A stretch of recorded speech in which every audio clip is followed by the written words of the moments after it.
What if I told you that John Lennon, one of the most influential musicians and peace activists of the 20th century, left behind a collection of documents that have never been seen by the public? Documents that some say contain his deepest thoughts about peace, conspiracy theories he believed in, and perhaps even dangerous truths that powerful people didn't want revealed. This isn't just another celebrity mystery. This is about missing pieces of history that could change everything we thought we knew about one of music's greatest icons. Stay with me until the end of this video, because what I'm about to share will make you question everything you've been told about John Lennon's final years. Before we dive deep into this mystery, I need you to understand something. John Lennon wasn't just a musician. By the early 1970s, he had transformed into something the establishment feared, a voice that could mobilize millions, a man who used his platform to challenge war, question authority, and inspire a generation to demand change. The FBI had a file on him that was over 300 pages long. Think about that for a moment. Why would the federal government spend so much time and resources monitoring a rock star? What were they so afraid of? The answer might lie in those lost documents. The legend begins in December of 1980, just days before Lennon's tragic death outside the Dakota Building in New York City. According to sources close to Lennon's inner circle, John had been working intensively on a manuscript, something he called his Truth Project. This wasn't music. This wasn't poetry in the traditional sense. This was reportedly a detailed account of everything he had learned about global power structures, secret societies, and the hidden mechanisms that he believed controlled world events. Some who claimed to have glimpsed these writings said they contained names, dates, and connections that would shock powerful institutions around the world. Now, you might be thinking this sounds like conspiracy theory nonsense, and I get it. Skepticism is healthy, but here's where it gets interesting. Multiple independent sources, people who had nothing to gain and who didn't know each other, have come forward over the decades claiming that these documents existed. Lennon's personal assistant at the time mentioned in a private interview years later that John had been extremely paranoid in his final weeks, constantly worried about break-ins and surveillance.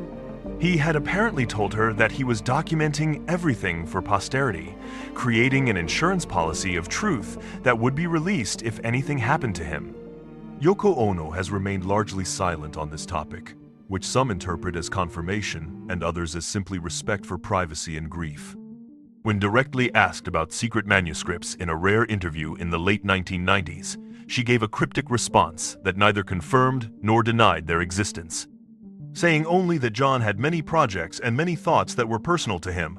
That non-answer has fueled speculation for decades. What makes this legend particularly compelling is the context of Lennon's life at that time. He had just come out of his 5-year hiatus from music, during which he had focused on raising his son Sean and, according to some accounts, diving deep into research about topics that obsessed him: government surveillance, media manipulation, and what he believed were coordinated efforts to suppress peace movements globally. The paper trail is where things get truly mysterious. In the months following Lennon's death, several strange incidents occurred that have never been fully explained. First, there was the matter of his personal office at the Dakota. Within 48 hours of his death, before Yoko had even made arrangements for the funeral, there were reports of unusual activity.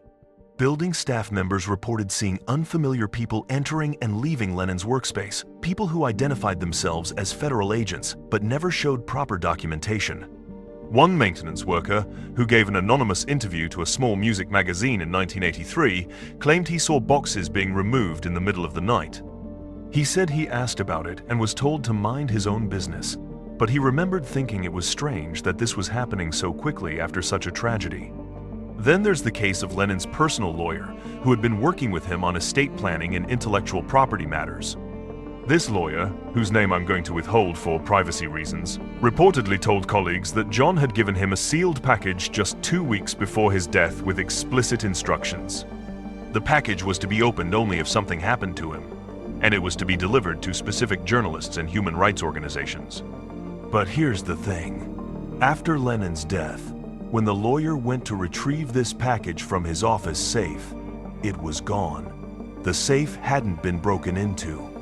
There were no signs of forced entry. It simply disappeared. The lawyer reported this to police, but the investigation went nowhere and was quietly closed within weeks. Now, let's talk about the content of these alleged documents. Based on scattered accounts from people who claim to have seen portions of the manuscript, Lennon was allegedly documenting his experiences with government harassment, which we know was real thanks to FBI files that were eventually declassified through Freedom of Information Act requests. But the manuscript supposedly went further. Sources suggest it contained Lennon's analysis of how intelligence agencies around the world were working to undermine peace movements, not through obvious oppression, but through subtle infiltration, misinformation campaigns, and the strategic neutralization of key leaders. Remember, this was during the Cold War, a time when paranoia was high and governments were indeed conducting operations like COINTELPRO, which targeted political activists. Some accounts claim that Lennon had been in contact with other musicians, writers, and activists who shared similar concerns, and that his manuscript named names, both of people he trusted and those he believed were working against the peace movement from within. Imagine the implications if such a document existed and was made public. It would implicate individuals, organizations, and possibly government agencies in a coordinated effort to silence dissent. That's not just controversial. That's potentially explosive information that could have led to investigations, lawsuits, and a complete re-examination of how governments interacted with counterculture movements during that era. There's also the spiritual and philosophical component that allegedly appeared in these writings. Lennon had been on a long spiritual journey, exploring everything from transcendental meditation to primal scream therapy. Friends and associates said he had become increasingly interested in ancient wisdom, mysticism, and what he believed were suppressed truths about human consciousness and potential. Here's where this story takes an even stranger turn. In 1997, a man named Robert Rosen published a book claiming he had spent 5 weeks in the early 80s reviewing Lennon's personal diaries at Yoko Ono's request. Now, these weren't the lost manuscripts we're talking about, but Rosen's account gives us a window into Lennon's mindset during those final years. According to Rosen, the diaries revealed a man deeply paranoid, convinced he was being watched, and obsessed with uncovering what he called the real power structure behind world events. Rosen described entries where Lennon wrote about secret meetings, coded conversations, and his belief that certain music industry executives were actually intelligence operatives. True or not, this paints a picture of someone who was definitely working on something he considered dangerous and important. But wait, it gets better. In 2006, a private collector in England claimed to have acquired what he believed were pages from Lennon's lost manuscript through an estate sale. The documents were typewritten on Lennon's personal letterhead from the Dakota, and they contained what appeared to be notes about political figures, surveillance techniques, and detailed observations about media control. The collector tried to have the documents authenticated by handwriting experts and paper analysts. The results were inconclusive. Some experts said the typewriter matched machines Lennon was known to use. Others said the content seemed too sophisticated for someone without intelligence training. Before a definitive conclusion could be reached, the collector received a visit from lawyers representing an unnamed party, and suddenly the documents were no longer available for study. The collector refused to speak about what happened, citing a legal settlement and non-disclosure agreement. Then there's the testimony of Fred Seaman, Lennon's personal assistant, who has given conflicting accounts over the years, but has consistently maintained that Lennon was working on something significant in his final weeks. In one interview, Seaman said that John would often work late into the night, typing furiously and then locking everything in a specific briefcase that he kept handcuffed to a radiator in his private office. Seaman claims he was instructed never to touch that briefcase, and that Lennon once told him it contained his legacy, his real message to the world. After Lennon's death, Seaman said that briefcase vanished along with many other personal items, and attempts to locate it through legal channels went nowhere. Now let's address the elephant in the room. Could this all be mythology? Could it be that grieving fans and conspiracy theorists have created an elaborate legend around a man who was simply a talented musician killed by a disturbed individual? Absolutely, that's possible. But here's what we know for certain. John Lennon was under intense government surveillance. The FBI files prove that. He was actively working against the Vietnam War and the Nixon administration. That's documented history. He was paranoid about being monitored, and given what we now know, he had every reason to be. He was a prolific writer who documented his thoughts constantly. And finally, multiple independent sources with no apparent connection to each other have told remarkably similar stories about missing documents for over 4 decades. The question isn't whether John Lennon had thoughts about conspiracy and power structures. We know he did. The question is whether he documented those thoughts in a way that was comprehensive, detailed, and potentially damaging to powerful interests. And if he did, where are those documents now? Let me take you down a rabbit hole that might explain what happened to these documents. There's a theory, and bear with me here, that the manuscript was never meant to disappear permanently. Some researchers believe that Lennon created multiple copies and distributed them to trusted individuals with instructions to release them under specific circumstances. This would make sense for someone as cautious as Lennon had become. He knew he was a target. He knew powerful people wanted him silenced. So why would he keep all his eggs in one basket? According to this theory, these copies are sitting in safe deposit boxes, with lawyers, or in the hands of family members who are either unaware of what they have or are too afraid to come forward. In 2010, something fascinating happened. A journalist named James Anderson claimed he received an anonymous package containing photocopies of what appeared to be excerpts from Lennon's writings. The pages discussed Operation Chaos, a real CIA program that spied on anti-war activists and mentioned specific agents by name. Anderson tried to verify the authenticity and reached out to former CIA officials for comment. Within a week, his newspaper killed the story, citing concerns about verification and potential legal issues. Anderson later said in a podcast interview that he was strongly encouraged to drop the investigation and that he received phone calls from people who knew details about his personal life that they shouldn't have known. He destroyed the copies he had received and never pursued the story again. Coincidence? Maybe. But it's another piece of a very strange puzzle. There's also the international angle that most people don't know about. Lennon spent considerable time in the 1970s connecting with activists and artists around the world. He had relationships with people in the UK peace movement, Japanese anti-nuclear activists, and various European intellectuals who shared his concerns about militarism and government overreach.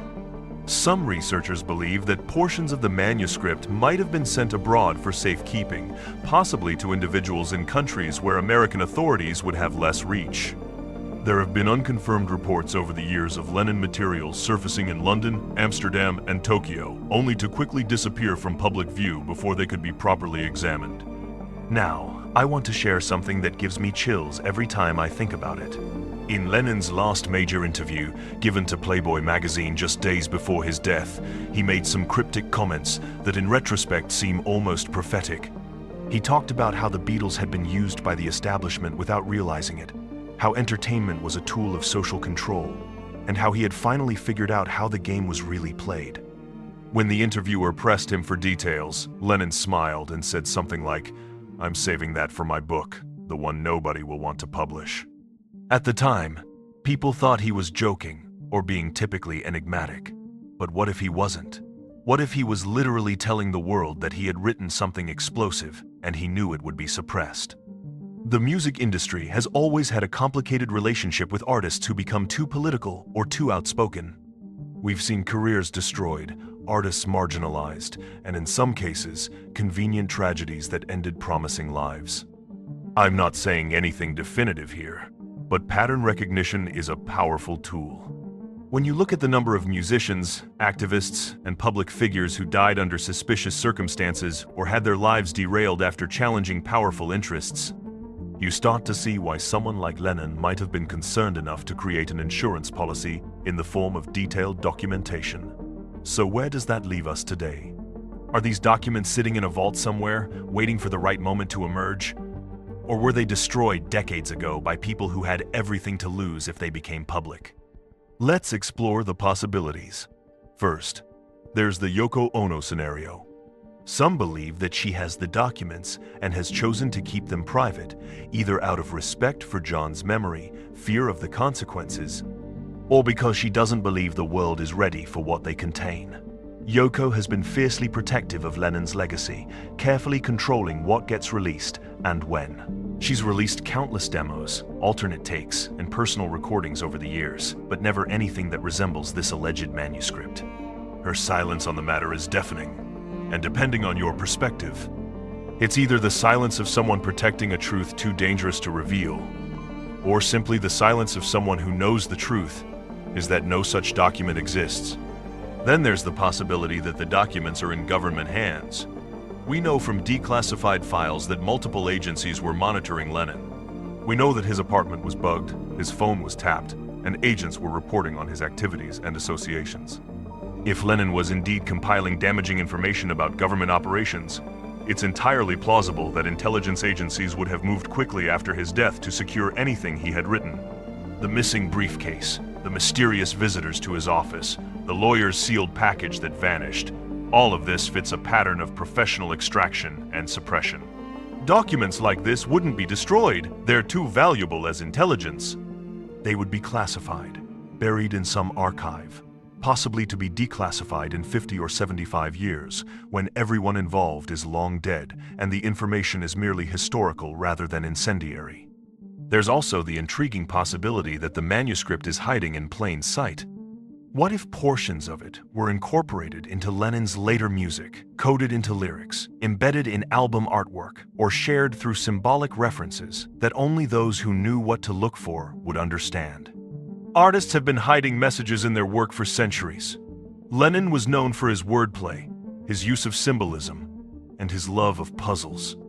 Songs from the Double Fantasy album, his last release, contain some notably cryptic lyrics that fans have debated for decades. Could beautiful boy, watching the wheels, or woman contain encoded messages about what he had discovered? It sounds far-fetched, but then again, so does everything else about this story, and yet we keep finding evidence that something strange was definitely going on. In 2015, a deathbed confession from a former music industry executive added another layer to this mystery. The man, who had worked for a major label in the 70s and 80s, told his family that he had been present at a meeting in 1981 where industry leaders and unnamed government representatives discussed the Lennon situation. According to his account, which was later shared with a documentary filmmaker, the meeting centered on what to do about certain materials that had come into their possession after Lennon's death. The executive claimed that the decision was made to ensure these materials never saw the light of day because they implicated too many powerful people in activities that ranged from unethical to criminal. His family initially dismissed this as the confused ramblings of a dying man, but later found notes and documentation among his belongings that suggested he was telling the truth about at least some aspects of his career that they had never known about. Here's what really keeps this mystery alive, though. Every few years, someone new comes forward with a piece of the puzzle. A photograph surfaces, showing Lennon with someone he supposedly never met. A letter is found in an estate sale that references the manuscript. A former associate breaks their silence and shares a memory that corroborates other accounts. The story refuses to die because new information keeps emerging, and none of it has been definitively debunked. So, what's the truth? Are we chasing ghosts? Or is there really a lost Lennon manuscript out there containing revelations that could change how we understand history, power, and the cost of speaking truth to authority? I can't give you a definitive answer, but I can tell you this. John Lennon was a man who believed in transparency, in peace, in the power of truth to transform society. He spent the last decade of his life becoming increasingly aware of how systems of power operate, and he wasn't afraid to use his platform to challenge those systems. Whether he created a comprehensive manuscript or not, we know he had thoughts, observations, and concerns that made powerful people very nervous. The FBI files alone prove that he was considered enough of a threat to warrant constant surveillance and attempts to deport him from the country he had come to love. The real question isn't just about whether these documents exist. It's about what it means that we live in a world where such documents could exist and be suppressed. It's about the fact that an artist, a musician, someone whose only weapons were words and melodies, could be seen as such a threat that extraordinary measures might be taken to silence him and erase his message. That's the deeper story here. Whether the manuscript is real or legend, the circumstances that would make its suppression necessary are absolutely real. We live in a world where information is power, where certain truths are inconvenient to those who benefit from keeping populations ignorant or distracted, and where people who challenge the status quo often pay a heavy price. If the manuscript does exist and is ever found, what would it contain?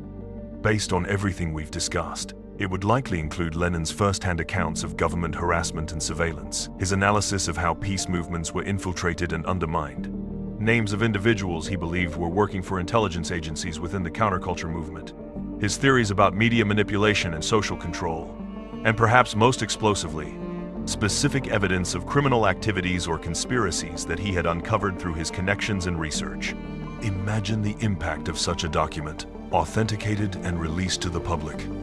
It would be a historical bombshell that would force us to re-examine not just Lennon's death, but an entire era of political repression and social control. But here's the thing that really matters. Whether or not we ever find this manuscript, John Lennon's message didn't die with him. He wanted us to question authority, to seek truth, to imagine a better world and then work to create it. He wanted us to understand that peace isn't just the absence of war.